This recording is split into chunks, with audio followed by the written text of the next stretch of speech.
Today we're going to talk about Donald Trump's extreme gamble with the Matt Gaetz Attorney General nomination and what he risks by doing it. And I interview Congressman Daniel Goldman to discuss what he and Democrats are doing in light of Trump's threat to run for a third term. I'm Brian Tyler Cohen, and you're watching No Lie. Donald Trump has nominated Matt Gaetz, who was until recently under investigation by the DOJ, to lead the DOJ as Attorney General. And of course, this comes amid a wave of other unqualified nominees. There's anti-environment Lee Zeldin at EPA, anti-science RFK Jr. at Health and Human Services, the aggressively unqualified Pete Hegseth at Defense, and of course, Elon Musk and Vivek Ramaswamy got their participation trophies of a made-up new agency called the Department of Government Efficiency, or DOGE, so that Elon can post memes about it. But Gaetz is a different level of uniquely unqualified and dangerous. So why is Trump doing this? First, he thinks he's going to succeed with this nomination. He believes that he has some giant mandate to just plow ahead with no moderating forces, no need to sacrifice anything, and so why not arm yourself with a groveling sycophant who would turn the DOJ into your own personal retribution force?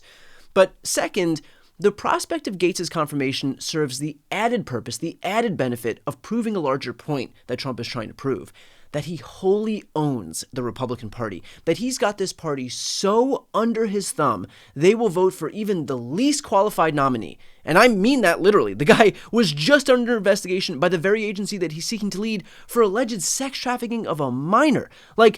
That's the one thing that Republicans have effectively predicated their entire identity on blocking.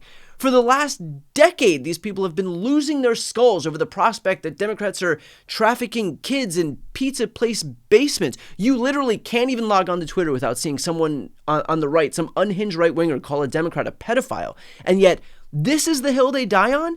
Elevating someone alleged to have literally committed sexual misconduct with a minor to the top law enforcement official job in the entire country?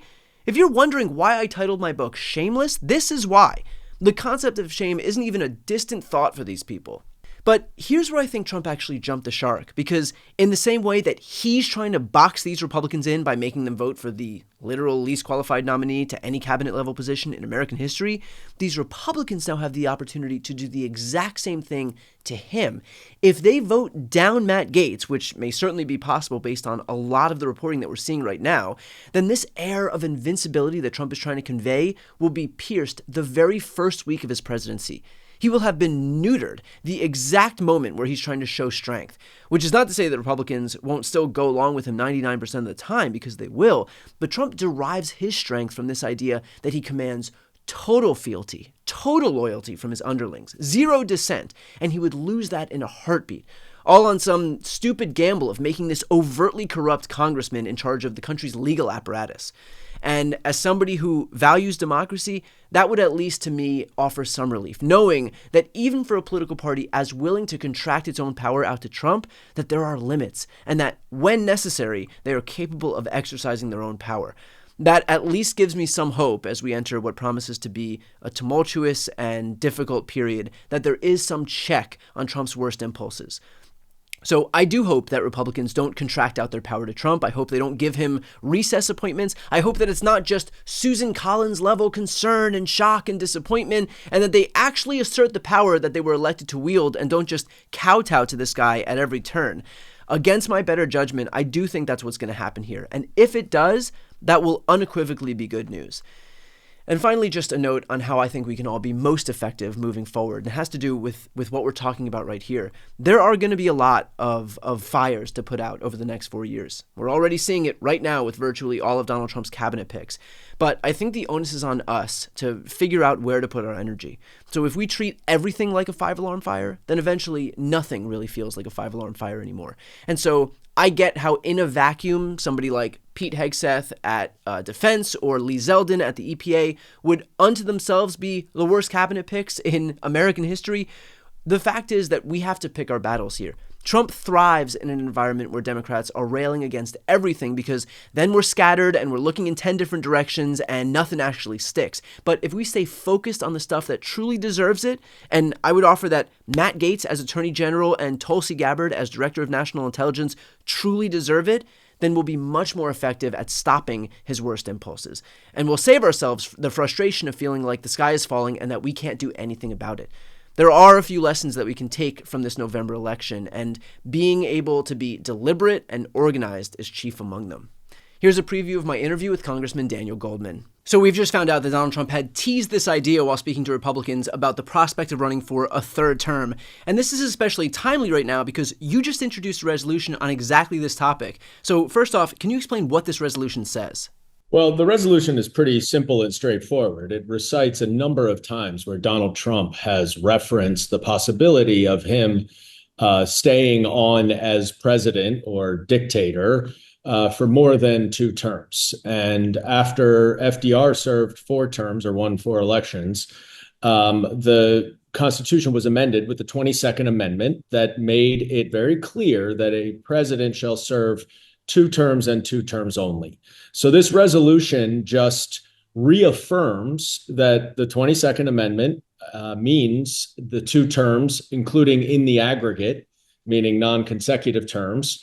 And it also says that it applies to Donald Trump. And this should be a no-brainer for anybody who cares about the Constitution.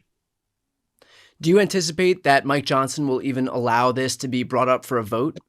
I have no idea. I don't see any reason why he wouldn't. This is Well, I can think of one reason why he wouldn't want to bring this up for a vote. Well, I'm sorry, you're right. I mean, Donald Trump is the reason that he would not do it, of course, because Trump, completely controls him, is a wholly owned subsidiary of this at this point. But when you look at the Constitution and you look at the law, it's so basic, it's so clear that there really is no reason why anyone who upholds an oath to the Constitution would ever vote against this. And so I think it would be a very important message for Speaker Johnson to send to Donald Trump and to everyone else that this Republican Congress, now that they are fully in control, is still going to adhere to the Constitution.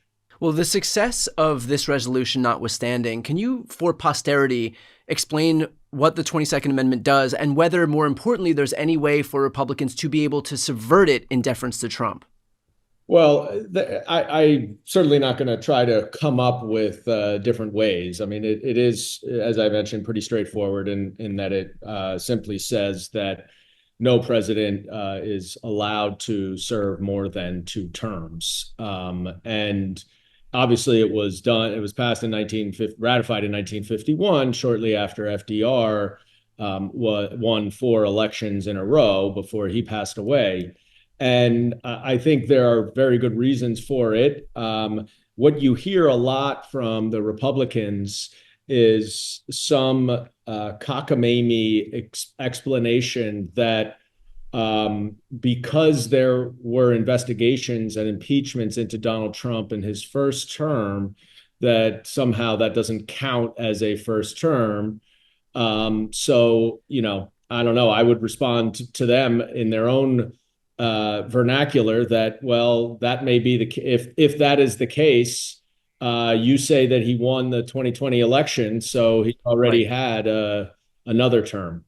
And of course, to see the full interview with Daniel Goldman, click the thumbnail right here on the screen or check out the interviews playlist on my YouTube channel. You can also click the link on the screen to listen to the audio version of this episode, and of course, to see more of my content, the subscribe button's on the screen as well.